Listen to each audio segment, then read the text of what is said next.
الحمد لله الحمد لله الذي هدانا لهذا الحمد لله حمدا كثيرا كما أمر ونشهد أن لا إله إلا الله وحده لا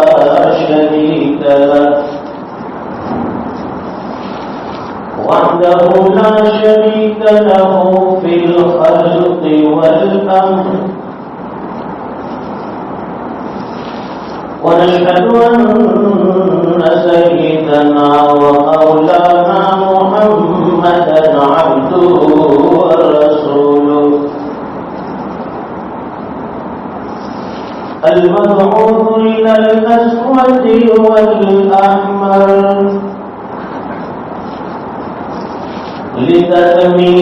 لتتميم مكارم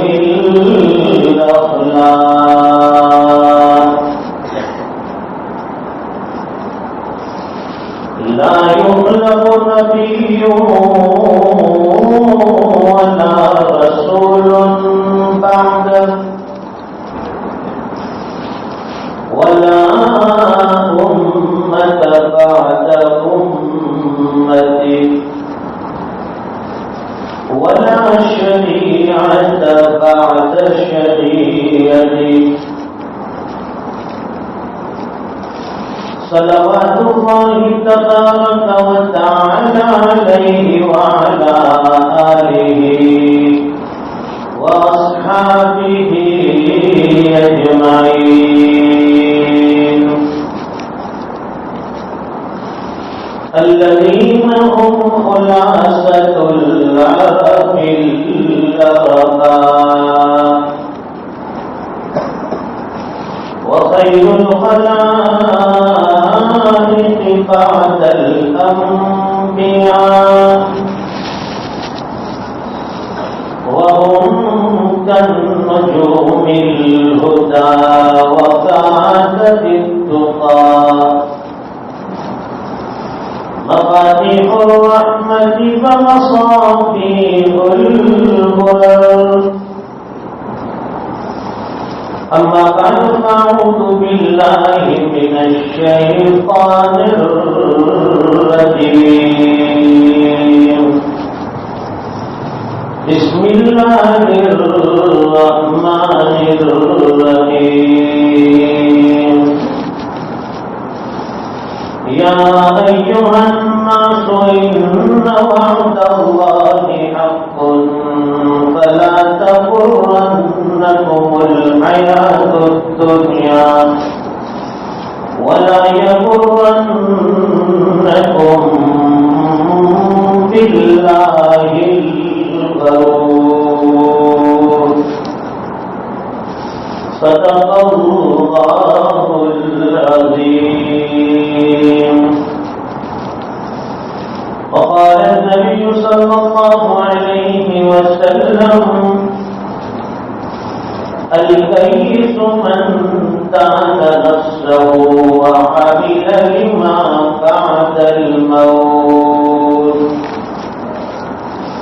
صدق رسوله النبي الأمي الحبيب الكريم ونحن على ذلك لمن الشاهدين والشاكرين والحمد لله رب العالمين. بلغ العلا بكماله كشف الدجى بجماله حسنت جميع خصاله صلوا عليه وآله. يا رب صل وسلم دائما أبدا على حبيبك خير الخلق كلهم اللهم صل على سيدنا ومولانا محمد وعلى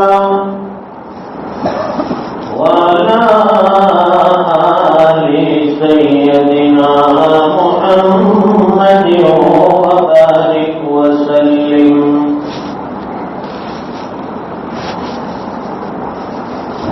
بزرگان محترم اور دینی بھائیوں،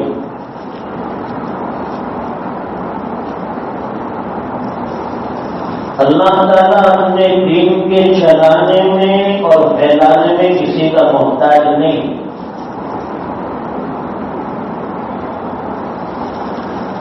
یہ دنیا جیسے اللہ نے بنائی ہے،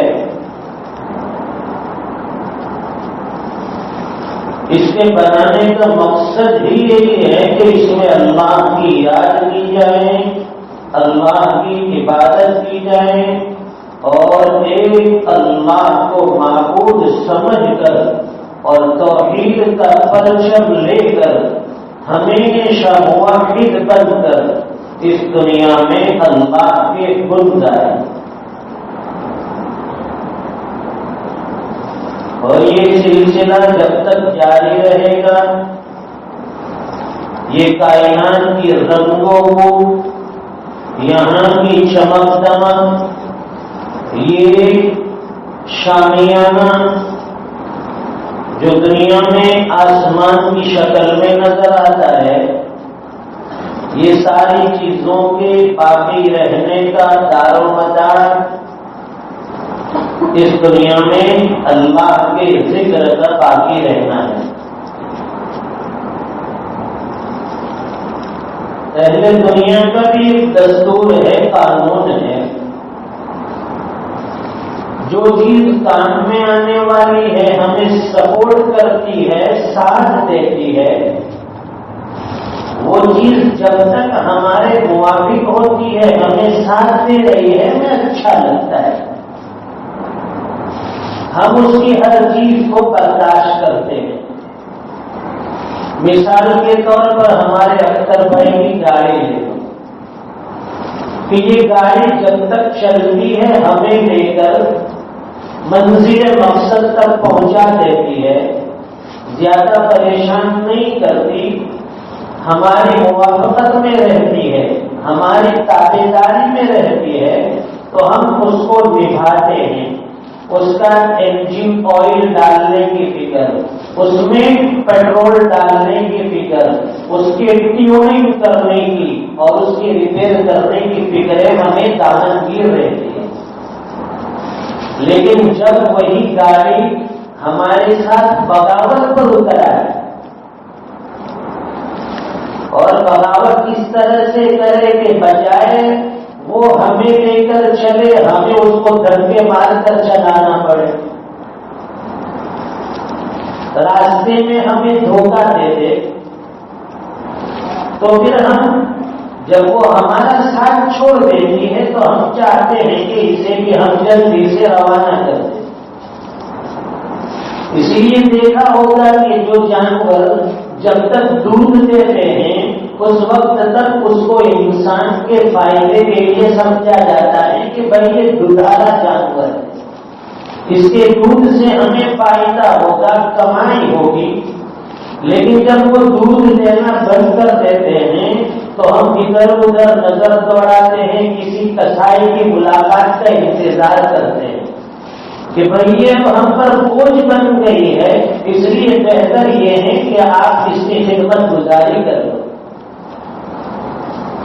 یہ دنیا کا نظام جو اللہ نے بنایا ہے بالکل اسی طرح سے ہے کہ جب تک کائنات میں جو اللہ کے پرستار ہیں، ایک اللہ کے ماننے والے ہیں، وہ جب تک اللہ کے حکموں کی تابعداری کرتے رہیں گے، جناب رسول اللہ صلی اللہ علیہ وسلم کے لائے ہوئے دین کو اپنا مقصد، اپنا دستور زندگی اور اپنا اوڑھنا بچھونا بنا لیں گے، اللہ تعالیٰ دنیا میں ہماری تمام ضرورتوں کا کفیل بن جائے گا.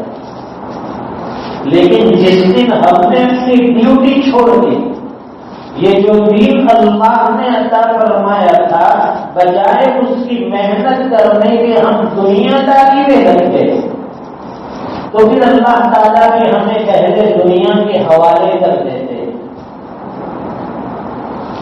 قرآن کریم نے انسان اور جنات کی پیدائش کا مقصد بیان کیا۔ اب تعالیٰ شانہ فرماتے ہیں وَمَا خَلَقْتُ الْجِنَّ وَالْإِنسَ إِلَّا لِيَعْبُدُونِ، فرمایا کہ ہم نے جنات اور انسانوں کو محض اپنی عبادت کے لیے پیدا فرمایا۔ ہم نے انسانوں کو اس لیے پیدا فرمایا کہ ہمارے حکموں کی تابع داری کریں، جس مقصد کے تحت دنیا میں بھیجا ہے اس مقصد کے تحت زندگی گزارتے رہیں، میرے لائے ہوئے طریقے کو، میرے بتلائے ہوئے طریقے کو، میرے نبی کے بتلائے ہوئی شریعت پر عمل کریں۔ تو مقصد زندگی اللہ نے بدلا دیا۔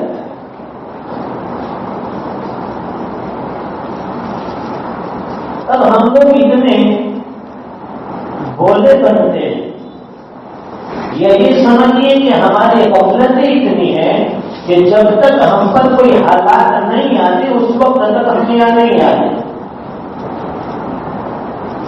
مثال کے طور پر اگر کوئی دنیاوی پروگرام ہو، دنیاوی کوئی فنکشن ہو، تو وہاں مجبوری کو ڈھونڈنا نہیں پڑتا۔ مغرب کے بعد اگر کسی جگہ کھانے کا پروگرام ہو تو عصر کے وقت سے وہاں بھیڑ شروع ہو جاتی ہے، اور یہ دین کا جہاں کام ہوتا ہے، دین کا نام ہوتا ہے، دین کی باتیں ہوتی ہے، تو لوگوں کو ایسے تلاش کرنا پڑتا ہے جیسے کہ پولیس والے مجرم کو تلاش کرتے ہیں، ان کو پکڑ پکڑ کے تلاش کر کے مسجد میں لانا پڑتا ہے کہ بھائی آؤ تھوڑی دیر کے لیے آ جاؤ۔ یہ اصل میں ہماری دین سے غفلت ہے، اور زندگی میں اللہ تعالیٰ کبھی ایسا موڑ لاتے ہیں کہ آدمی پھر سب کچھ چھوڑ کر بس دین والا ہو جاتا ہے۔ حضرت ابراہیم ابن ادہم رحمۃ اللہ علیہ کا نام سنا ہوگا، بلخ کے بادشاہ تھے، اور ظاہر ہے کہ جو بادشاہ ہوگا اس کے پاس کس چیز کی کمی ہے۔ آج ہم دنیا میں دیکھ رہے ہیں جو لوگ اقتدار پر ہیں، کرسی سنبھالے ہوئے ہیں، ان کے پاس کسی چیز کی کمی نہیں، مال و دولت ہیں، بنگلے کوٹھے ہیں، حشم خدم نوکر چاکر، ساری چیزیں ان کے پاس۔ حضرت ابراہیم ابن ادہم رحمۃ اللہ علیہ ایک مرتبہ اپنے محل میں، اپنے کمرے میں تھے، اور ظاہر ہے کہ آدمی جتنا بڑا ہوتا جاتا ہے تو اس کے ساتھ حالات بھی اتنے پیچھے پیچھے آتے ہیں۔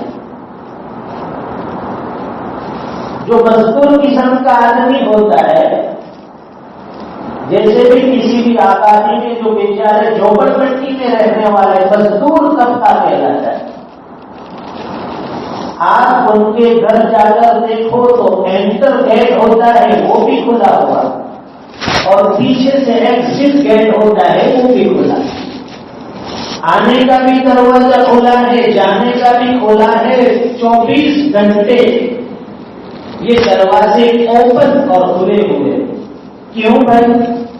آپ ان سے جا کر کہو کہ بھائی آپ کے دروازے ذرا بند کر لیا کرو، کہیں کوئی چور اچکتا گھر میں داخل ہو جائے، کوئی چیز اٹھا کر لے جائے، تو بیچارہ کہے گا کہ ننگا نہائے گا کیا اور بچوڑے گا کیا؟ ہمارے گھر میں کوئی چیز بڑی ہوگی تب اٹھا کر وہ لے جائیں گے، یہاں تو کچھ بھی نہیں ہے۔ اور جن کے پاس مال و دولت ہے، روپیہ پیسہ ہے، اس کو دیکھو تو وہ گیٹ پہ بھی تالا لگاتا ہے بیچ والے روم میں بھی تالا لگاتا ہے، الماری پہ اندر کا لوک لگایا، بیچ کا لگایا، اوپر کا لگایا، اور پھر وہ ساری چابیوں کا جو گچھا ہوتا ہے اس کو رات کو سینے پر لے کر سوتا ہے، اور نیند پھر بھی نہیں آتی کہ شاید کوئی چابی چھین کر لے جائے اور میری تجوری کھول کر میری کمائی، میرا بیلنس لے جائے، اسے ہر وقت فکر ہوتی ہے۔ تو بتلانا ہی کہ آدمی جتنی اونچی پروان کرتا ہے اس کے پیچھے حالات اتنی ہی تیزی کے ساتھ آتے ہیں۔ حضرت ابراہیم نے اعظم رحمۃ اللہ علیہ نے دیکھا کہ ایک آدمی ان کے محل کی چھت پر ٹہل رہا ہے رات کے سناٹے میں، اوپر گشت کرتا ہے، ارے بھائی یہ محل کی چھت ہے وہ بھی بادشاہ کی، اور رات کے وقت یہاں اوپر کوئی ٹہلتا ہے۔ جا کر اس آدمی کو پکڑا اور پکڑ کر پوچھنے لگے کہ محترم تم یہاں کیسے ٹپک گئے؟ تو اس نے بھی عجیب جواب دیا، کہنے لگا کہ بادشاہ سلامت، اصل میں میرا ایک اونٹ گم ہو گیا ہے، اونٹ، میں اپنے اونٹ کو یہاں تلاش کرتا ہوں آپ کے محل کی چھت پر۔ حضرت ابراہیم نے اعظم رحمۃ اللہ علیہ نے فرمایا کہ بھائی تیرا دماغ تو ٹھکانے ہیں، یہ محل کی چھت کہاں اور اونٹ کہاں؟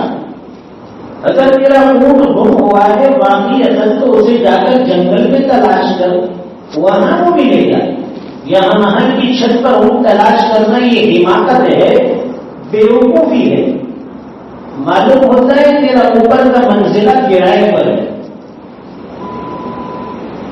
اس نے عجیب جواب دیا، کہنے لگا ہے بادشاہ سلامت، آپ کی بات بالکل سمجھ میں آنے والی ہے، بالکل صحیح ہے، لیکن میری بھی ایک بات آپ سنتے جائیں۔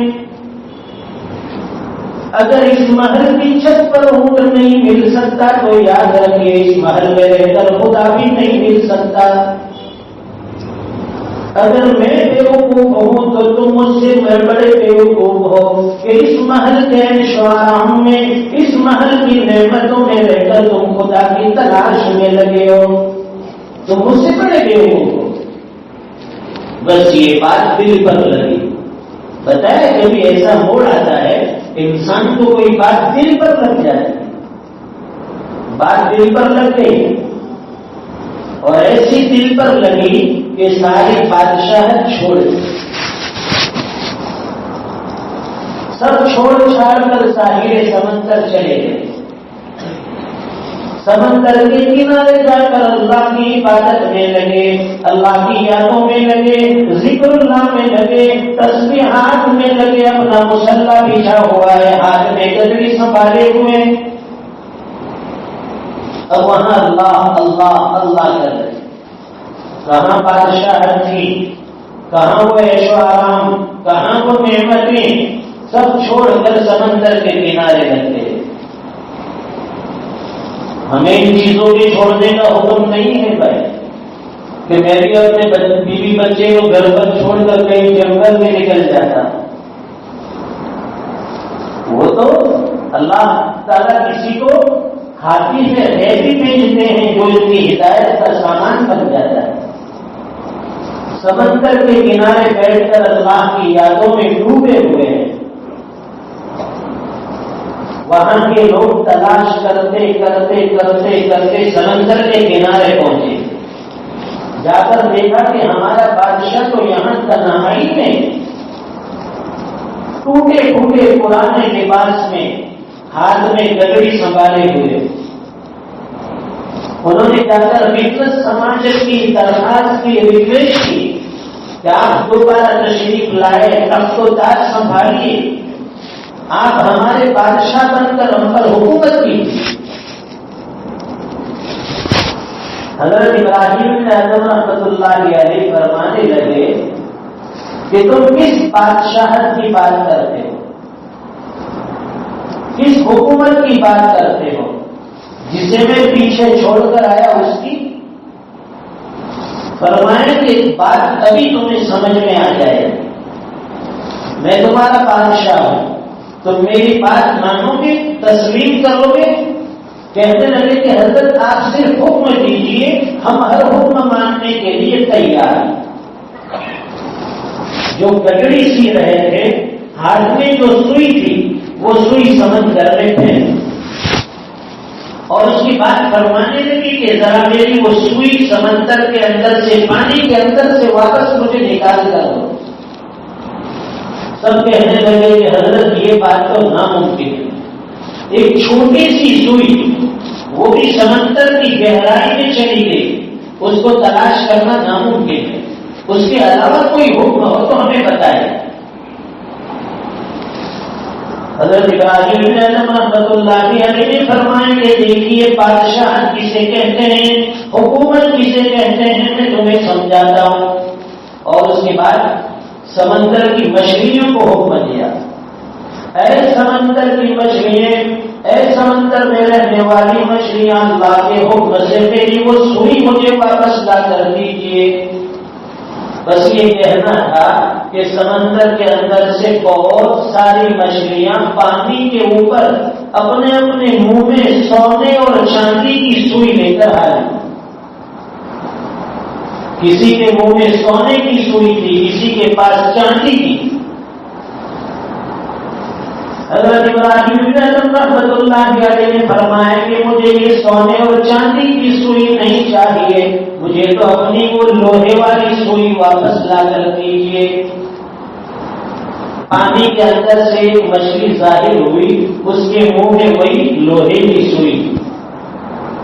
آپ نے وہ سوئی پکڑی اور اس کے بعد آنے والے سے کہا کہ بادشاہت کسے کہتے ہیں؟ تم جسے بادشاہت سمجھتے ہو وہ حقیقت میں غلامی ہے۔ یہ بادشاہت ہے کہ دنیا کی ہر مخلوق تمہارے حکموں کی تابع بن جائے۔ شیخ سعدی رحمۃ اللہ علیہ کا نام سنا ہوگا، بہت بڑے سیاح گزرے ہیں۔ ایک مرتبہ جنگل سے جا رہے تھے، گزر ہوا، ایک آدمی کو دیکھا کہ چیتے پر بیٹھا ہوا ہے اور چیتے کی سواری کرتا ہے۔ لوگ گھوڑے کی، گدھے کی سواری کرتے ہیں، وہ چیتے پر بیٹھ کر جنگل سے جا رہا ہے۔ یہاں تو نام سن کر ہمارے کو ہوش اڑ جاتے ہیں۔ شیخ سعدی رحمۃ اللہ علیہ کو دیکھ کر تعجب ہوا کہ یہ بھی اچھی بات نہیں ہے کہ چیتے کو قابو کیا ہوا۔ اس آدمی نے دیکھ کر سمجھ گیا کہ شیخ سعدی تعجب کر رہے ہیں۔ وہ کہنے لگا کہ حضرت اس میں تعجب کی کوئی بات نہیں۔ اور اس کے بعد وہ شعر کہا، تو از حکم داور کے گردن متے کہ گردن نہ پیچد از حکم تو ہے، اے ساتھی تو اللہ کے حکم سے سرتابی نہ کر، دنیا کی کوئی مخلوق تیرے حکم سے سرتابی نہیں کرے گی۔ جب تم نے اللہ کا حکم مان لیا اب دنیا کی کوئی مخلوق تیرا حکم اور تیری بات کا انکار نہیں کر سکتی۔ آج ہماری یہ حالت ہے دوستو، ہم سب کے حکموں کو مانتے ہیں، سب کی باتوں کو مانتے ہیں، اگر نہیں مانتے تو اللہ اور اس کے رسول کی بات کو نہیں مانتے۔ پھر کہتے ہیں کہ ہمارے بچے ہماری نہیں سنتے، بیوی کہتی ہے کہ شوہر میرا نہیں سنتا، شوہر کہتا ہے کہ بیوی میرا نہیں سنتی۔ ارے بھائی ہم نے اللہ کی نہیں سنی تو مخلوق ہماری نہیں سنے گی۔ ہمارے حضرت اکثر ایک مثال دیا کرتے ہیں کہ جب انسان نافرمان بن جاتا ہے، اس کی نافرمانی کا اثر یہ ہوتا ہے کہ انسان تو انسان، جانور بھی اس کی نافرمانی کی وجہ سے اس کا نافرمان ہو جاتا ہے۔ اور فرماتے ہیں کہ دیکھیے بکری، جانوروں میں سب سے مسکین جانور بکری ہے۔ اگر بکری کا آپ کان پکڑو تو اس کے بعد اس کا سر چھوڑ کر وہ بھی مارنے کے لیے ہمارے پیچھے دوڑتی ہے، وہ بھی سامنے سے حملہ کرتی ہے۔ کیوں؟ اس لیے کہ ہم نے اللہ اور اس کے رسول کے حکموں کو توڑا، تو یہ جانور بھی ہمارے حکموں کے خلاف ہو گیا، ہم سے ہماری نافرمانی کرنے لگا۔ اس لیے کسی اللہ والے نے دنیا کی بڑی اچھی مثال دی. ہماری روزانہ کی جو دوڑ دھوپ ہے، ہماری روزانہ کی جو روٹین ہے، وہ دنیا کے پیچھے ہو رہی ہے، دین کے پیچھے نہیں. اس لیے اللہ والے نے بڑی پیاری مثال دی. فرمائیں کہ اس دنیا کی مثال سائے کی طرح ہے. انسان کا سایہ جب ہم دھوپ میں نکلتے ہیں تو جیسے ہمارا سایہ ہوتا ہے نیچے زمین پر، فرمائیں کہ یہ دنیا کی مثال انسان کے سائے کی طرح ہے. اگر کوئی آدمی یہ چاہے کہ میں اپنے اس سائے کا تعاقب کروں، اسے پکڑ لوں، تو فرماتے ہیں کہ وہ جتنا اس سائے کے پیچھے دوڑے گا وہ سایہ اور آگے دوڑتا چلا جائے گا. کوئی آدمی کبھی اپنے سائے کو پکڑ نہیں سکتا. فرماتے ہیں کہ ہم بھی اس دنیا کی طلب کو لے کر جتنے اس دنیا کے پیچھے بھاگیں گے، یہ دنیا ہم سے اور دور بھاگتی چلی جائے گی، کبھی ہمارے ہاتھوں میں نہیں آئے. اور فرماتے ہیں کہ وہ سایہ اگر ہم نے اس سائے کے مخالف سمت میں دوڑنا شروع کر دیا تو اب وہ سایہ ہمارے پیچھے پیچھے دوڑے گا. اسی طرح ایک مرتبہ ہم نے اس دنیا سے روگردانی کر لی، ہم نے اس دنیا کو پیچھے چھوڑ دیا، تو فرماتے ہیں کہ یہ دنیا ہمارے پیچھے پیچھے آ رہی ہے. صحابہ کرام کی زندگی میں یہی تھا، دنیا کو ٹھکرا دیا تو دنیا ان کے قدموں میں آ کر گئی. احادیث میں یہ سب واقعات ہیں، سرکار نے دنیا کی حقیقتیں بتائی. ایک صحابی ہے حضرت عمرو بن عوف انصاری رضی اللہ تعالی، بڑے جلیل القدر صحابی ہیں. فرماتے ہیں کہ نبی کریم صلی اللہ علیہ وسلم نے حضرت عبیدہ بن جراح رضی اللہ تعالی عنہ کو بحرین کا گورنر بنا کر بھیجا، وہاں کا گورنر بنا کر بھیجا، وہاں کا حاکم بنا کر بھیجا، اور ان کو یہ کام بھی سپرد کیا کہ وہاں جتنے بھی مشرکین رہتے ہیں ان سے جزیہ اور ٹیکس وصول کر کے وہ لایا کرتے. ایک مرتبہ عبیدہ بن جراح رضی اللہ تعالیٰ عنہ بحرین سے وہ جزیہ اور ٹیکس کا مال لے کر مدینہ منورہ حاضر ہوئے. نبی کریم صلی اللہ علیہ وسلم کی خدمت میں لا کر وہ سارا مال پیش کر دیا. وہ مال نقد کی شکل میں بھی ہوتا تھا اور کپڑے کی شکل میں بھی ہوتا تھا. اور نبی کریم صلی اللہ علیہ وسلم کے یہ معمول تھا کہ آپ کو مال صحابہ کرام میں تقسیم فرمانے تھے. کچھ انصاری صحابہ ان کو اس بات کا پتہ چلا کہ عبیدہ بن جراح بحرین سے مال لائے، تو وہ صحابہ کرام فجر کی نماز میں مسجد نبوی میں نبی کریم صلی اللہ علیہ وسلم کے پیچھے حاضر ہوئے.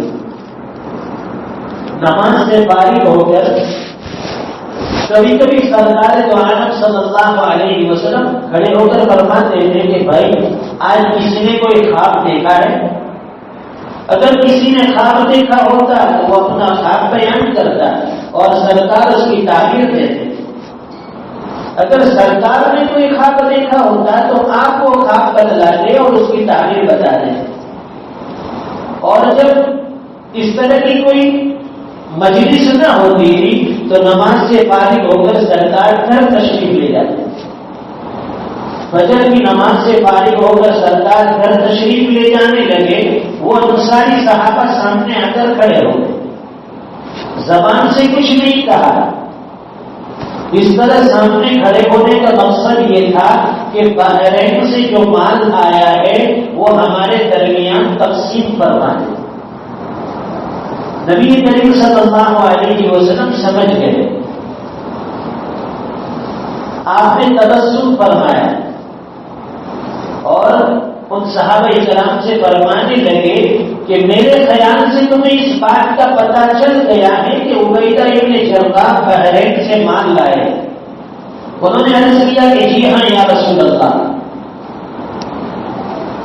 یہ اس وقت کا واقعہ ہے کہ جب صحابہ کرام تندرستی کی انتہا کو پہنچے ہوئے تھے، کئی کئی وقتوں کے فاقے ہوتے تھے، پہننے کے لیے کپڑا بھی موجود نہیں تھا۔ ایک جگہ پر شیخ الحدیث حضرت مولانا محمد زکریا صاحب کاندیلوی نمبر اللہ برکتہ تشریف فرما تھے اور کچھ حضرات بھی تھے۔ اب جو کھانے کے درمیان مسئلہ چھڑا کہ بھائی کھانے سے پہلے میٹھا کھانا سنت ہے یا نمکین، کون سی چیز پہلے کھائی جائے کھانے کی ابتدا میں؟ جو حضرات میٹھا کھانے کے شوقین ہیں وہ کہتے کہ نہیں میٹھا ہونا چاہیے، جو حضرات نمکین کھانے کے شوقین ہیں وہ کہتے کہ نہیں نمکین کھانا ہے۔ اور جب یہ مسئلہ چھڑا تو کہا کہ حضرت تشریف فرمائے، حضرت سے پوچھ لیتے کہ سرکار کی سنت کیا ہے کہ کھانے کی ابتدا میں میٹھا ہونا چاہیے یا نمکین؟ جب حضرت سے پوچھا گیا تو حضرت نے فرمایا کہ نہ کھانے سے پہلے میٹھا سنت ہے نہ نمکین، بلکہ پاکا کرنا سنت ہے۔ میرے محبوب صلی اللہ علیہ وسلم کے وہاں پاکے ہوتے تھے، اور ہمیں کھانے کی ابتدا کی اور انتہا کی سنتیں برابر یاد ہیں، لیکن وہ سرکار کے پاکے والی سنت کے بارے میں کسی نے نہیں پوچھا۔ تو صحابہ کرام نے نبی کریم صلی اللہ علیہ وسلم نے فرمایا کہ تمہارے لیے خوشخبری ہے، تمہیں وہ خوش کرنے والی چیز یعنی یہ مال تمہیں ملنے والا ہے۔ لیکن جب نبی کریم صلی اللہ علیہ وسلم نے یہ محسوس فرمایا کہ صحابہ کرام کا اس طرح سے سامنے آنا اور اس چیز کے لیے اپنے آپ کو پیش کرنا کہ یہ دنیا کا مال ہمیں ملے، یہ چیز نہیں ان کے دل میں دنیا کی محبت، دنیا کے مال اور دولت کی محبت پیدا نہ کر دے، اس لیے آپ نے یہ خوشخبری سنانے کے بعد فرمایا کہ مجھے تمہارے اوپر فقر و فاقے کا اندیشہ نہیں، تمہارے اوپر تنگی کا اور غربت کا اندیشہ نہیں، اس لیے کہ اب اس کے بعد انشاءاللہ وہ دور آنے والا ہے کہ مسلمانوں کے اندر فراخی ہوگی، کشادگی ہوگی۔ اصل میں امت کے حصے کا سارا فقر و فاقہ نبی کریم صلی اللہ علیہ وسلم دنیا سے جھیل گئے اور تشریف ہوئی، سب فاقہ حضور سے برداشت کیا اور ہمارے لیے کشادگی چھوڑی۔ سیدہ عائشہ صدیقہ رضی اللہ تعالیٰ عنہا فرماتی ہے کہ میرے محبوب کے گھر میں 3 مہینے تک چولہے میں آگ نہیں جلتی تھی، 3 مہینے تک چولہا نہیں جلتا تھا۔ اب ظاہر ہے کہ چولہا نہیں جلے گا تو کھانا کیسے پکے گا؟ کوئی کھانے کی چیز ہو، پکانے کی چیز ہو تو چولہا جلانے کی نوبت آئے۔ ہمارے دعوت و تبلیغ کے ساتھی جب نکلتے ہیں تو پہلی فکر یہ ہوتی ہے کہ بھائی وہ کام کا سامان تو لیا ہے نا، کہیں کھانے کی نوبت نہ آ جائے، اس لیے کہ ہم کمزور ہیں۔ اور وہاں 3 مہینے تک چولہے میں آگ نہیں جلتی۔ سیدہ عائشہ صدیقہ رضی اللہ تعالیٰ عنہا فرماتی ہیں کہ ہمارا کھانا صرف 2 چیزوں پر مشتمل ہوتا۔ نمبر 1 کھجور ملتی تو اسے کھا لیتے تھے اور پانی پی لیتے تھے، یہ ہمارا کھانا ہوتا۔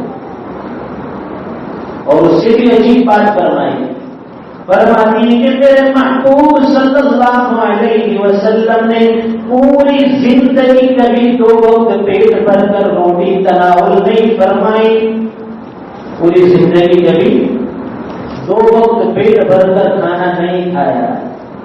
اور آج ہم اسی نبی کے امتی اور نام لیوا ہے، اور کھانے میں تو ہمارا کوئی مقابلہ نہیں کر سکتا۔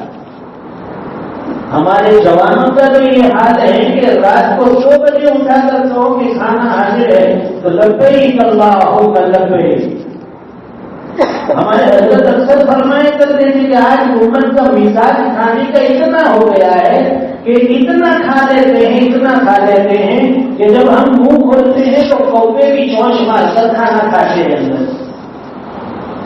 اور وہاں صحابہ کرام کا حال یہ ہے کہ فاقے کی وجہ سے پیٹ پر پتھر بندھے ہوئے. تو دین کی بات سمجھ میں آتی ہے، پیٹ بھرے ہوئے تو دین کی بات جلدی سمجھ میں نہیں آتی. تو کبھی کبھی فاقہ بھی ہونا چاہیے، کبھی کبھی غیر رمضان کے بھی روزے ہونے چاہیے، نقلی روزے. ہر مہینے میں سرکار کی سنت ہے کہ روزے رکھا کرتے تھے ایام 20 کے. فرماتے ہیں کہ صحابہ کرام کی توجہ کہیں دنیا کی طرف نہ ہو جائے، اس لیے سرکار نے فرمایا کہ تمہارے اوپر فقر و فاقہ نہیں آئے گا. مجھے اس بات کا اندیشہ نہیں کہ تمہارے اوپر کوئی تنگی اور فاقہ ہے.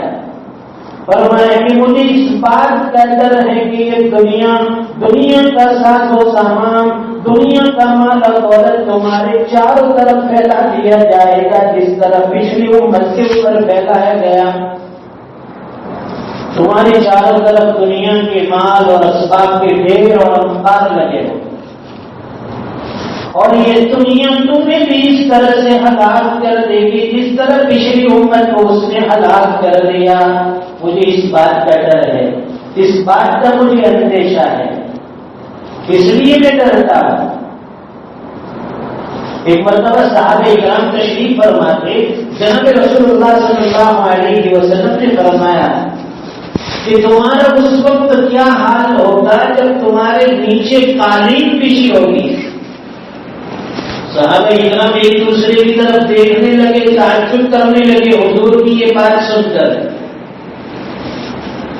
تعجب اس لیے کہ یہاں تو بیٹھنے کے لیے کھجور کے پتوں کی بنی ہوئی چٹائی بھی میسر نہیں، ننگے فرش پر سونا پڑتا ہے، اور سرکار قالین کی بات فرما رہے ہیں.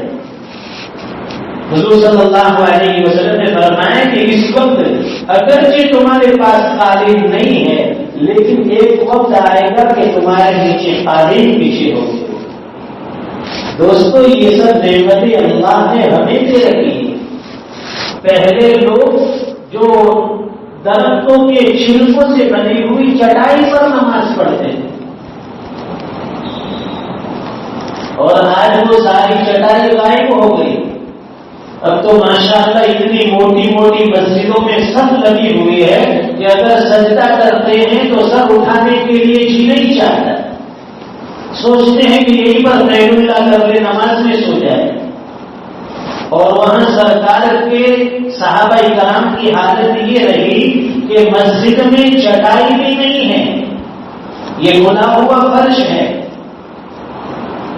ایک مرتبہ نبی سیدہ عائشہ صدیقہ رضی اللہ تعالیٰ نے فرماتی ہے کہ اس زمانے میں ایک مرتبہ ہمارے یہاں کسی جگہ سے ایک کپڑا آ گیا، ایک شیٹ دار کپڑا، جو ایک نقش و نگار والا کپڑا ہوتا ہے، زیادہ قیمتی اور مہنگا نہیں ہوتا، ایک خاص قسم کا سوتی کپڑا. فرماتے ہیں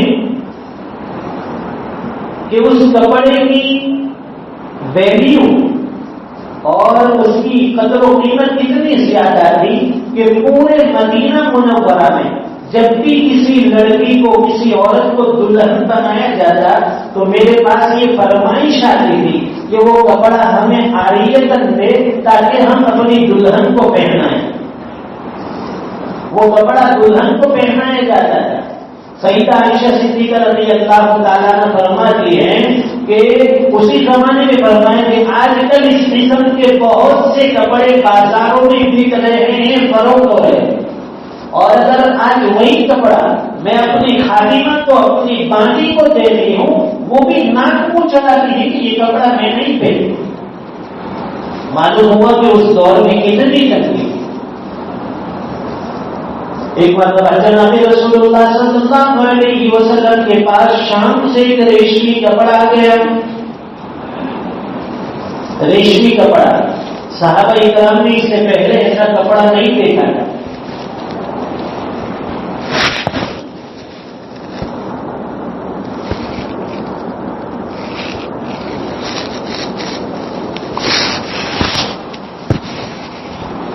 صحابہ کرام اٹھ اٹھ کر اس کپڑے کو ہاتھ لگاتے تھے، چھوتے تھے، دیکھتے تھے کہ کتنا خوبصورت کپڑا ہے، کتنا چمکدار ہے. نبی کریم صلی اللہ علیہ وسلم نے دیکھا کہ صحابہ کرام کو یہ کپڑا دیکھ کر تعجب ہو رہا ہے. فوراً سرکار نے فرمایا لمنادیل سعد بن معاذ فی الجنہ افضل من ھذا. اے میرے صحابہ، تمہیں اس کپڑے کو دیکھ کر تعجب ہو رہا ہے، تمہیں یہ کپڑا بہت پسند آ رہا ہے، لیکن سعد ابن معاذ رضی اللہ تعالیٰ عنہ کو جنت میں اللہ تعالیٰ نے جو رومال عطا فرمایا ہے وہ رومال اس کپڑے سے کہیں زیادہ بہتر ہے. فوراً صحابہ کرام کی توجہ دنیا سے ہٹا کر آخرت کی طرف فرماتے تھے کہ کہیں یہ دنیا صحابہ کرام کے دلوں میں داخل ہو کر ان کو آخرت کی نعمتوں سے غافل نہ کر دے. ایک مرتبہ حضرات صحابہ کرام نبی کریم صلی اللہ علیہ وسلم راستے سے گزر رہے ہیں. راستے میں ایک جگہ کنارے پر بکری کا مرا ہوا کان کٹا ہوا بچہ پڑا ہوا ہے. ایک تو مرا ہوا ہے، اوپر سے کان بھی کٹا ہے، اس کی بدبو چاروں طرف پھینک رہی تھی. صحابہ کرام ساتھ کے سرکار ہے اور فرمائیں کہ تم میں سے کون آدمی ایسا ہے جو اس مردار بچے کو 1 درہم میں خریدے؟ صحابہ کرام نے عرض کیا اللہ کے رسول، اگر یہ زندہ بھی ہوگا تب بھی ہم میں سے کوئی اس کو 1 درہم میں نہیں خریدتا، اس لیے کہ یہ تو عیبدار ہے، کان کٹا ہوا ہے، اور اب تو یہ مردار ہے، اس لاشے کو لے کر ہم کیا کریں گے؟ صحابہ کرام کو نبی کریم صلی اللہ علیہ وسلم نے فرمایا کہ اللہ کے نزدیک دنیا اور دنیا کی ساری چیزیں اس سے بھی زیادہ بے حقیقت بے حیثیت ہیں جتنا کہ تمہارے نزدیک یہ مردار بچہ. اس بچے کی تمہارے نزدیک کوئی حقیقت کوئی حیثیت نہیں، اسی طرح اللہ کے نزدیک بھی دنیا، یہ دنیا کے ساز و سامان کی کوئی حقیقت کوئی ویلیو کوئی حیثیت نہیں. اور ایک روایت میں حضور صلی اللہ علیہ وسلم نے فرمایا کہ اگر اللہ کے نزدیک یعنی اللہ کے نزدیک اس دنیا کی حقیقت مچھر کے پر کے برابر بھی نہیں، اگر مچھر کے پر کے برابر بھی اس کی ویلیو اور حقیقت اللہ کے یہاں ہوتی تو فرمانے کسی کافر کو اللہ تعالیٰ دنیا میں پانی کا ایک گھونٹ بھی نصیب نہیں کرتے. لیکن آج دیکھیے کہ جو مشرک ہیں، جو اللہ کو چھوڑ کر ہزاروں کو معبود مانے ہوئے، آج ان کے پاس مال و دولت کے ڈھیر لگے ہوئے، تو یہ نہ سمجھے کہ ان کے پاس اتنا زیادہ مال و دولت ہے، ہم ایمان والے ہیں ہمارے پاس کیوں نہیں ہے؟ تو بتلایا کہ اس دنیا کی اللہ کے یہاں کوئی حقیقت کوئی حیثیت نہیں. حضرت فاروق اعظم رضی اللہ تعالیٰ عنہ کے دور خلافت میں آپ نے حضرت عبیدہ بن جراح رضی اللہ تعالیٰ عنہ کو شام کا گورنر بنا کر بھیجا. اس وقت شام جو ہے ایک بہت بڑا ملک اور علاقہ سمجھا جائے. آج اس شام کے علاقے میں 4 ممالک ہیں، شام، اردن، فلسطین اور لبنان. یہ چاروں مل کر اس وقت اسلامی ریاست کا ایک صوبہ تھا، اور حضرت عبیدہ بن جراح رضی اللہ تعالیٰ عنہ اس کے گورنر، اور وہاں پر مال و دولت کی ریل پیل تھی. فاروق اعظم رضی اللہ تعالیٰ عنہ مدینہ منورہ میں بیٹھ کر پورے عالم اسلام کی کمان فرما رہے تھے. ایک مرتبہ آپ شام کے دورے پر تشریف لائے، آپ نے حضرت عبیدہ بن جراح رضی اللہ تعالیٰ عنہ سے فرمایا کہ میری یہ خواہش ہے، میں یہ چاہتا ہوں کہ میں اپنے بھائی کا مکان دے دوں۔ حضرت عمر رضی اللہ تعالیٰ عنہ کے دل میں یہ تھا کہ یہ شام کا علاقہ بڑا سرخیز ہے، یہاں مال و دولت کی ریل پیل ہے، اس لیے دیکھنا چاہیے کہ عبیدہ بن جراح نے کیا کچھ مال جمع کر رکھا ہے۔ حضرت عبیدہ بن جراح رضی اللہ تعالیٰ عنہ فرمانے لگے کہ امیر المؤمنین، آپ میرے مکان کو میرے گھر کو دیکھ کر کیا کریں گے؟ اس لیے کہ جب آپ میرے مکان کو دیکھیں گے تو آپ کو سوائے آنکھیں نچوڑنے کے کچھ حاصل نہیں ہوگا۔ حضرت عمر رضی اللہ تعالیٰ عنہ فرمانے لگے کہ نہیں، مجھے اپنے بھائی کا گھر دیکھنا ہے۔ جب بہت زیادہ اصرار کیا تو عبیدہ بن جراح رضی اللہ تعالیٰ عنہ حضرت عمر رضی اللہ تعالیٰ عنہ کو ساتھ لے کر اپنا مکان دکھانے جا رہے ہیں۔ دیکھیے، یہ وہ صحابی ہے کہ جن کی حکومت اتنے بڑے علاقے پر تھی، شام، اردن، فلسطین، لبنان، یہ چاروں مل کر ایک جو بڑا صوبہ تھا اس پر حاکم تھے، گورنر تھے، اور وہاں مال و دولت کی ریل پیل تھی۔ لیکن صحابہ کرام کوئی دنیا دار حاکم نہیں تھے کہ یہاں سے آنے تو وہ بھی ملتا ہے، اسے بھی آنے تو وہاں سے آ رہا ہے، اسے بھی آنے تو۔ حضرت عمر رضی اللہ تعالیٰ کو لے کر چل رہے، جب شہر کی آبادی ختم ہوئی، شہر سے بیچ سے گزر رہے تھے، شہر کی آبادی ختم ہوئی، فاروق اعظم رضی اللہ تعالیٰ کو پوچھنے لگے، اے ابو عبیدہ کہاں لے کر جا رہے ہو؟ تمہارا گھر کہاں ہے؟ تمہارا مکان کہاں ہے؟ عبیدہ بن جراح رضی اللہ تعالیٰ فرمانے لگے، امیر المؤمنین، قریب میں ہے، میرا گھر آنے والا ہے، چلیے تشریف لائیں۔ پورا دمشق شہر جو دنیا کے مال و اسباب سے جگمگ کر رہا ہے، وہ دمشق شہر ختم ہوا۔ اس کے بعد دور ویرانی میں جا کر ایک جھونپڑی کی طرف اشارہ کر کے فرمایا، امیر المؤمنین، یہ میرا گھر ہے، یہ میرا مکان ہے، میں اس میں رہتا ہوں۔ بڑی بڑی عالیشان عمارتیں گئی شہر میں، بڑی بڑی کوٹھیاں اور بنگلے گئے۔ فاروق اعظم یہ سمجھ رہے تھے کہ عبیدہ بن جراح کا بھی کوئی محل ہوگا، ان کی بھی کوئی عالیشان کوٹھی ہوگی، دل میں تو یہی خیال تھا۔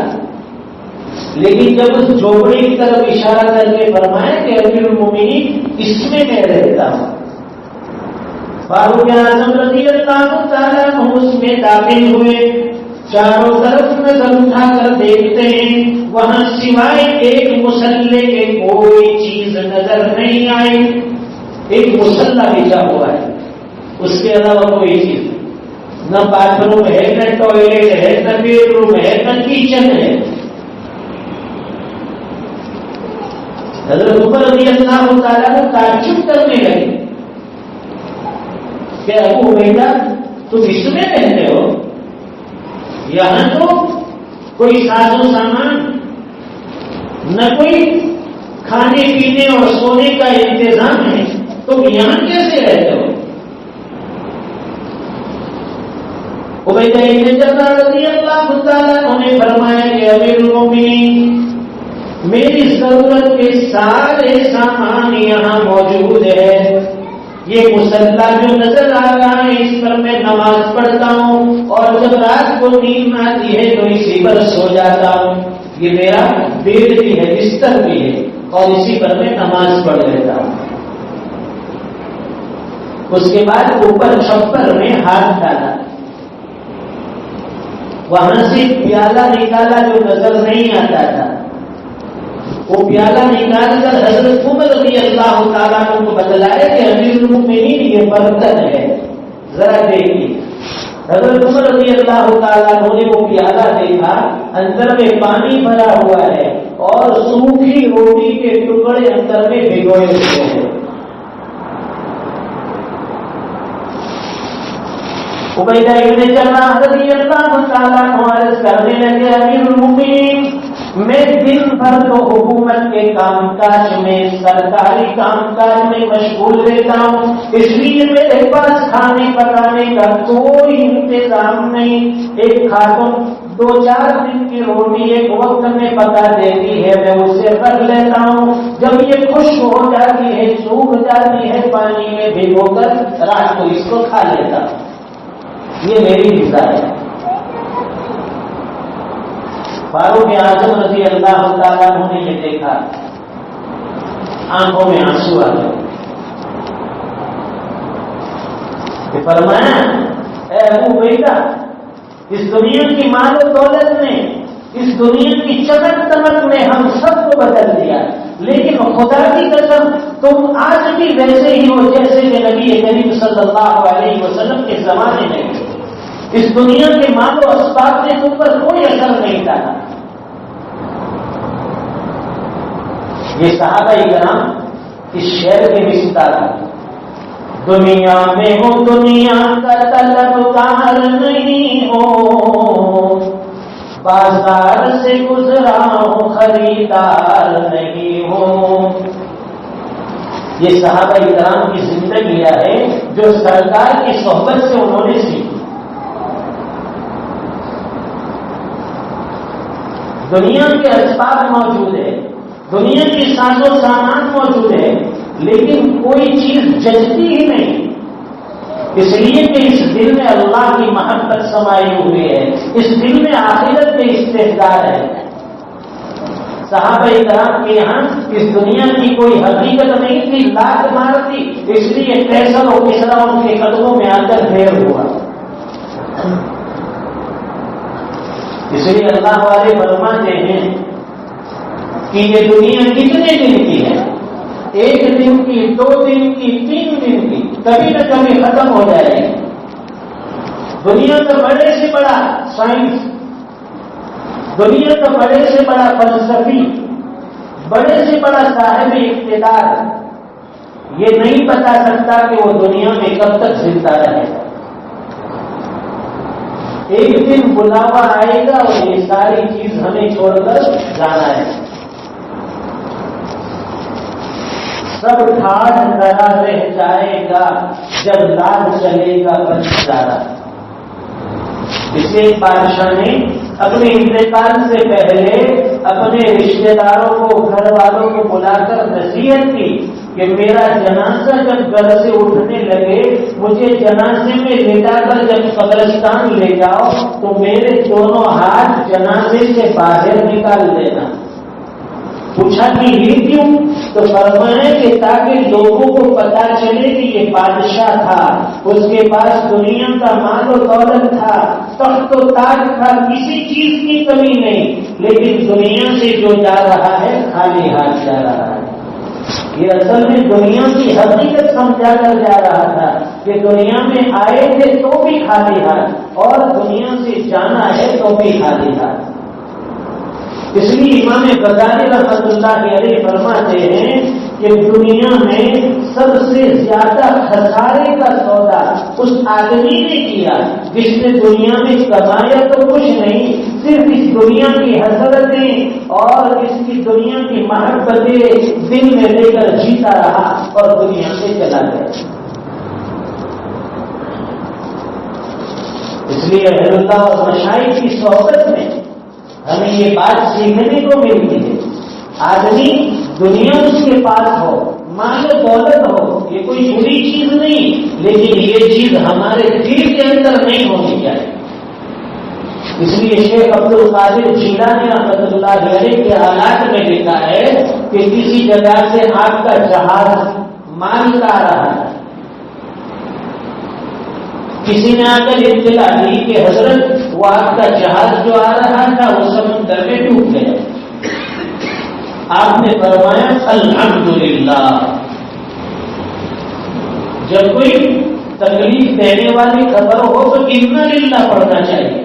حضرت نے فرمایا الحمدللہ۔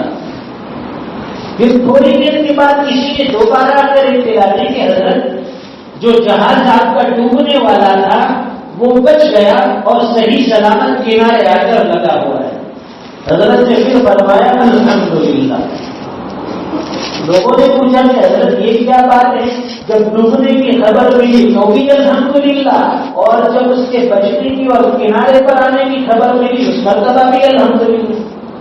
حضرت نے فرمایا کہ جس وقت تم نے مجھے خبر دی کہ وہ سامان ڈوب گیا ہے آپ کا، تو اس وقت میں نے اپنے دل میں دیکھا کہ اس سامان کے ڈوبنے کی وجہ سے اس دل میں کوئی تکلیف تو نہیں ہو رہی ہے دنیا کے سامان کے ضائع ہونے سے۔ جب میرے دل میں کوئی تکلیف نہیں ہوئی تو میں نے الحمدللہ پڑھا کہ دنیا کا مال ہے ڈوب گیا تو ڈوب گیا، لیکن دل میں اس کی محبت نہیں ہے۔ اور جب اس کے بچنے کی اور صحیح سالم کنارے پر لگنے کی خبر تھی اس وقت میں نے اپنے دل کو ٹٹولا کہ اس سامان کے بچنے کی وجہ سے دل میں کہیں خوشی تو نہیں آ رہی ہے، لیکن میں نے دیکھا کہ نہیں، دل جیسے پہلے تھا ویسے ہی ہے۔ اس پر میں نے الحمدللہ کہا۔ معلوم ہوا یہ دنیا کا ساز و سامان ہمارے ساتھ تو رہے، ہمارے پاس تو رہے، لیکن ہمارے دل میں نہ رہے۔ اس لیے بتایا کہ جو جیب ہوتا ہے، جیب انسان کا دل اس سے گرم ہوتا ہے، کیونکہ درزی جو ٹیلر جو ہوتے ہیں وہ جیب کی الٹی ہاتھ کی طرف رکھتے ہیں، اس لیے کہ اس کے نیچے ہمارا ہارڈ ہے، دل ہے۔ اس میں جب مال زیادہ ہوتا ہے تو دل میں گرمی محسوس ہوتی ہے، اور جب یہ جیب خالی ہو جاتی ہے تو آدمی بیچارہ گردن جھکا کر مراقبے میں بیٹھ جاتا ہے کہ بھائی ہمارے جیب میں تو کچھ بھی نہیں ہے۔ تو دنیا کے آنے اور جانے سے غم مت کرو، یہ دنیا آج اس کے پاس ہے، کل ہمارے پاس ہے، پرسوں کسی اور کے پاس ہے۔ ہمیں تو اللہ تعالیٰ نے جو زندگی دے کر بھیجا ہے، یہ زندگی آخرت کے کام بنانے کے لیے دی ہے، یہ زندگی ہمیں اپنی آخرت سنوارنے کے لیے دی ہے۔ دنیا میں ہو دنیا کا طلبگار نہیں ہو، بازار سے گزرا ہوں خریدار نہیں ہو۔ جن کو اس دنیا کی چمک دمک سے، اس دنیا کے جو عیش و آرام سے کوئی دلچسپی نہ ہو، اس کو چاہے کتنے بھی اچھے سے اچھے بازار سے آپ گزار دو، لیکن اس کی نظر کبھی ادھر سے ادھر نہیں ہوتی، اس لیے کہ دنیا کی اس کے دل میں کوئی حقیقت، کوئی حیثیت نہیں۔ کوئی کروڑ پتی آدمی ہو یا کوئی بیچارہ مزدور قسم کا چوپڑی میں زندگی گزارتا، دونوں کی غذا ایک ہی ہے، دونوں کا کھانا بھی ایک ہی ہے۔ کوئی کروڑ پتی ہوتا ہے وہ بھی گیہوں کی روٹی کھاتا ہے، کوئی غریب آدمی ہے وہ بھی گیہوں کی روٹی کھاتا ہے، وہ بھی 2-3 روٹی کھائے گا، یہ بھی 2-3 روٹی کھائے گا۔ ایسا نہیں کہ امیر آدمی ہو وہ پیسے کی روٹی بناتا ہو اور ہم گیہوں کی روٹی کھاتے ہیں۔ اور فرمانے اللہ والے نے کہ کسی کے محل کے دیکھ کر، کسی کے محل، کسی کے عالیشان مکان کو دیکھ کر اپنی غریبی کا احساس مت کر، کسی کے عالیشان محل کو دیکھ کر اپنے آپ کو غریب مت سمجھ، اس لیے کہ غریب اور امیر دونوں کی قبر مٹی کی ہوگی، وہ بھی اسی مٹی کے گڑھے میں جا کر سوئے گا اور غریب آدمی بھی اسی مٹی کے گڑھے میں جا کر سوئے گا۔ یہ دنیا میں سارے فرق و مراتب ہے، لیکن جیسے ہی آنکھ بند ہوتی ہے تو سب کے ساتھ ایک ہی طرح کا معاملہ کیا جاتا ہے، مٹی کے پیچھے دفن کر دیا جاتا ہے۔ تو اللہ تعالیٰ نے یہ دنیا عطا فرمائی ہے اس کی قدر دانی، اور اگر نہ ملی ہو تو کوئی شکوہ شکایت نہیں، بلکہ یہ ہونا چاہیے اللہ تعالیٰ نے ہمیں جس عادت میں رکھا ہے ہم اس پر راضی ہیں۔ اس لیے قرآن کریم کی اس آیت میں اللہ فرماتے ہیں یا ایھا الناس، اے لوگوں، ان وعد اللہ حق، بے شک اللہ کا وعدہ حق ہے، اللہ کا وعدہ سچا ہے۔ کیا ہے اللہ کا وعدہ؟ ایک دن مر کر میرے سامنے حاضر ہونا ہے، میرے سامنے زندگی ایک ایک لمحے کا حساب دینا ہے، کہاں سے کمایا تھا، کہاں خرچ کیا تھا، مال کہاں سے آیا اور کہاں لگایا۔ یہ قیمتی زندگی، یہ جوانی، یہ لیل و نہار، یہ دن رات ہم نے عطا فرمائے تھے، بتلائیے کہ یہ قیمتی زندگی، یہ جوانی تم نے کہاں لگا دی؟ فَلَا تَغُرَّنَّكُمُ الْحَيَاةُ الدُّنْيَا، یہ دنیا کی زندگی تمہیں دھوکے میں نہ ڈالے۔ وَلَا يَغُرَّنَّكُمْ بِاللَّهِ الْغَرُورُ، اور وہ دھوکے باز یعنی وہ شیطان کہیں تمہیں اللہ سے دھوکے میں نہ ڈال دے۔ إِنَّ الشَّيْطَانَ لَكُمْ عَدُوٌّ فَاتَّخِذُوهُ عَدُوًّا، کہ بے شک شیطان تمہارا دشمن ہے، تم بھی اس کے ساتھ دشمنی رکھو۔ فَاتَّخِذُوهُ عَدُوًّا، اس کو اپنا دشمن سمجھو۔ لیکن جو ہمارے دوست ہیں ہم اسے دشمن سمجھتے ہیں، اور جو دشمن ہے اسے ہم دوست سمجھ رہے ہیں۔ یہ دعوت و تبلیغ کے ساتھ ہی ہمارے گھر تک پہنچتے، لوگوں کو دین کی دعوت دے رہے ہیں کہ بھائی آ جاؤ، اللہ کے گھر میں آ جاؤ، جنت کی باتیں سنو، آخرت کی باتیں سنو۔ لیکن ہمیں یہ باتیں کڑوی لگتی ہیں، سمجھتے ہیں کہ یہ لوگ ہمارے پیچھے کیوں لگے ہیں، ہم اسے دشمن سمجھ رہے ہیں۔ یہ ہمارے دشمن نہیں ہے، یہ ہمارے دوست ہے۔ یہ ہمیں جس راستے پر ہم جا رہے ہیں اس راستے سے نکال کر ہمیں منزل مقصود والا راستہ بتانے کے لیے محنت کر رہے ہیں۔ جو آدمی جہنم کے گڑھے کی طرف جا رہا ہو اسے بلا کر جنت کی طرف رہنمائی کر دی جائے تو بتلائیے ہمارا دوست ہے یا دشمن؟ لیکن ہماری عقل کتنی بھی مری ہوئی ہے، اتنی مری ہوئی ہے کہ ہم اس کو دشمن سمجھ رہے ہیں، اور جو ہمارے دشمن ہے اسے ہم دوست سمجھتے ہیں۔ آج یہ گھر گھر ماحول دیکھیے، جگہ جگہ ٹیلی ویژن کا ماحول، ہماری رات اس میں گزرتی ہے، دن اس میں گزرتے ہیں، کیا اس میں جنت کے پروگرام نظر آتے ہیں؟ آج تک کسی لوگ کہتے ہیں کہ ہم تو خالی سماچار دیکھتے ہیں بس، اور اس میں بعض ڈرامے ایسے ہوتے ہیں کہ اس میں بہت سمجھنے کی بات ہے، اس میں انسانیت کے دعویش بتائے جاتے ہیں، اچھے اخلاق کی زندگی بتائی جاتی ہے ڈرامے۔ ہمارے حضرت اکثر فرمایا کرتے ہیں کہ بھائی مجھے صرف اتنا بتا دو کہ آج تک ٹیلی ویژن کو دیکھ کر کوئی آدمی راہ راست پر آیا ہے؟ کسی نے ٹیلی ویژن کے ذریعے ہدایت حاصل کی؟ اگر ایسا ہوتا تو دنیا میں نبیوں کے آنے کی ضرورت نہ تھی، جگہ جگہ ٹیلی ویژن لگا دیتے، اس میں پروگرام دیکھ کر لوگ ہدایت حاصل کر لیتے۔ ہمارے حضرت فرماتے ہیں کہ یہ ٹیلی ویژن نہیں ہے، یہ اصل میں سانپوں کا پیٹارا ہے، سانپوں کا۔ قبر میں جا کر پتا چلے گا کہ ہم نے دنیا میں کتنے گلچھرے اڑائے، وہاں کوئی سپورٹ کرنے والا، کوئی ساتھ دینے والا نہیں۔ یہاں دنیا میں چھوٹا موٹا سمویا نکلتا ہے تو آدمی پریشان ہو جاتا ہے، گھبراتا ہے، لیکن وہاں حقیقت میں اگر دنیا میں زندگی صحیح نہیں گزری، وہاں سانپ بچھو قبر میں آئیں گے، وہاں چیخنے چلانے سے کوئی فائدہ نہیں، وہاں ہمیں بچانے والا کوئی نہیں ہوگا، ہم ہوں گے اور وہاں ہمارے اعمال ہوں گے۔ اللہ تعالیٰ امت مسلمہ کو صحیح سمجھ عطا فرمائے۔ میری زندگی کا مقصد تیرے دین کی سرفرازی، میں اسی لیے مسلمان، میں اسی لیے نمازی۔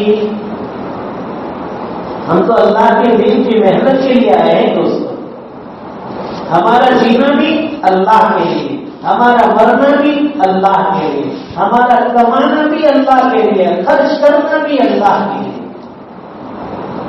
جو قدم بھی اٹھے ہمارا اللہ کی رضا کے لیے اٹھنا چاہیے۔ یہ ہمارے وہ ساتھی جو چلے کی جماعت میں چل رہے ہیں، کیا ان کو ان کا شوق یہاں کھینچ کر لایا ہے کہ بھائی بڑودرا چار رستہ جاؤ اور وہاں کی مکی مسجد میں جاؤ، وہاں تمہیں تمہارے شوق پورے کرنے کا موقع ملے؟ نہیں، یہ لوگ خود اپنی فکروں کو لے کر آئے ہیں، اللہ کے بندوں کو اللہ کا دین سکھانے آئے ہیں۔ یہ ہماری فکر لے کر دوسری جگہ سے یہاں آئے اور ہم یہ کیے ہیں کہ ان کے آنے کا نہ کوئی احترام ہے، نہ کوئی ان کے ساتھ کوئی محبت کا سلوک ہے، نہ ان کے ساتھ کوئی میل جول اور تعلق ہے۔ آگر ان سے ملنا چاہیے، ان کی باتیں سننی چاہیے۔ آپ نے دیکھا ہوگا دنیا کے بڑے بڑے کرکٹر، ہمارے پڑوس ملک کے جو جتنے بھی کرکٹر ہیں جن کے چہرے پر داڑھی نہیں تھی، اب ماشاءاللہ سب کے چہرے پر داڑھی۔ ایک کا انٹرویو میں نے پڑھا، اس نے لکھا تھا کہ میں نے اس کرکٹ کی وجہ سے پورے دنیا کا دورہ کیا، پوری دنیا کے چکر لگائے، لیکن وہ کہتے ہیں کہ میں اللہ کی قسم کھا کر کہتا ہوں کہ اللہ کے راستے میں جو مجھے سکون اور مزہ ملا، دنیا کے کسی کھیل کے میدان سے، دنیا کے کسی ملک میں اتنا سکون نہیں ملا۔ اللہ تعالیٰ نے یہ دین کے اندر سکون رکھا ہے، اللہ کی یادوں میں سکون رکھا ہے۔ اللہ بذکر اللہ تطمئن القلوب، اے لوگوں خوب یاد رکھو، خوب دھیان سے سن لو کہ اللہ کے ذکر میں دلوں کا اطمینان ہے، قلوب کا اطمینان اللہ کے ذکر میں، اللہ کی یادوں میں ہے۔ اللہ تعالیٰ ہمیں اپنی یادوں بھری زندگی نصیب فرمائے۔ اللہ تعالیٰ دین کی نسبت پر ہمارا چلنا پھرنا اٹھنا بیٹھنا قبول فرمائے۔ جب تک زندہ رہے اللہ تعالیٰ اس دین کی محنت اور اس دین کا کام ہم سے لیتے رہے۔ اللہ تعالیٰ ہماری بھی صلاح فرمائے اور ہمارے ذریعے اللہ تعالیٰ علاقے میں، بستی میں، پوری دنیا میں فضا اور ہدایت کا ماحول پیدا فرمائے۔ اللہ تبارک و تعالیٰ اتنی دیر جو بات کہی گئی سنی گئی، ہم سب کو بھی عمل کی توفیق عطا فرمائے، اور یہ بات جہاں جہاں پہنچے، جن تک پہنچے، اللہ تعالیٰ ان کے قلوب کو بھی دین کی طرف مائل فرما دے۔ اللہ تعالیٰ اپنے دین کے چرچے بلند فرمائے، حق کا بول بالا فرمائے۔ اللہ تعالیٰ حق کو عروج اور ترقی عطا فرمائے، کام کرنے والوں کو ہمت اور حوصلہ عطا فرمائے۔ اللہ تعالیٰ آنے والے حالات سے ہمارے علاقے کی، بستی کی اور ہمارے دیش کی اور ملک کی حفاظت فرمائے۔ وآخر دعوانا الحمدللہ رب العالمین۔ درود شریف پڑھیں۔